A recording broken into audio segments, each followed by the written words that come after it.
This was all masterfully planned and executed. During the Civil War, the Constitutional Republic abandoned Congress, which forced President Lincoln to issue martial law. At this time, the Republic was taken over by foreign insurgents who replaced it with the United States of America, Inc., in all caps, in 1871. A corporation that had the same name, the United States. What better way to replace it without anyone noticing that they just got turned into a business and commercialized? Now, this corporation was later purchased by the banking powers behind the Fed in 1912. The Fed was created in 1913. Why did this happen? Well, the US was bankrupt when we sold the United States to foreign banking cartels, if you will. Salvage liens were placed on every asset. Check this out, including the people of the new federalized states. Now let's fast forward to 1933. An income tax was placed on the people to pay these foreign bankers who own the IMF, which owns the IRS. Look into what the IRS actually is. Who is the IMF owned by? You got to follow the money. Who funds it? It's the same people that own the United States Inc. Same few families, and they're not American. So when I say foreign insurgents, that's what I mean. So 1933, USA Inc. goes bankrupt. An income tax is placed on its people.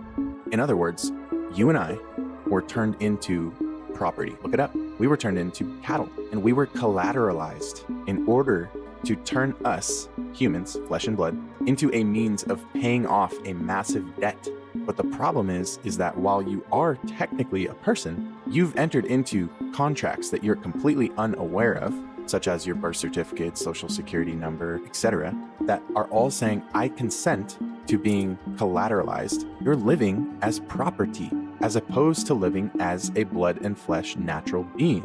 On paper, you are property. You are a corporation right now. You might be hearing this and thinking, we're fucked. We're property? Are you kidding me? And that's true, and property doesn't have rights. But here is both the blessing and the curse. There are multiple of you. Just like there's multiple United States of Americas, sleight of hand, remember? What hat do they want to wear? There are multiple of you. The insane irony in all of this is the fact that they are actually now liable for all of your alleged obligations, aka debts. That's what a debt means. You can play a wrong move in chess and still win the game, and commerce is chess.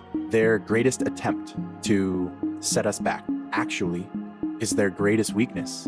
How can we owe debt if the United States is liable for all of its property? If we're its property, then it's the United States' burden to pay our debt. And that is exactly what the law says. I'm going to leave you guys with two different codes that I highly recommend you look into. First is going to be the House Joint Resolution Act 192. And when that occurred, the dollar was turned into what is called Federal Reserve debt notes.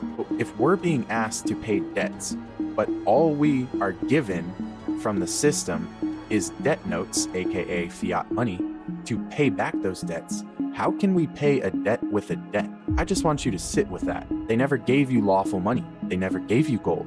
They never gave you silver. The other side of it is looking into 18 USC 8, 18 United States Code 8. You're going to come to find out that that's literally telling you that the United States is liable for all debt. All of your debt, the United States is liable for it. How can you pay a debt with debt notes? Don't let that go over your head. They already got paid. Whoever's coming after you, saying you owe a debt, whatever, they already got paid.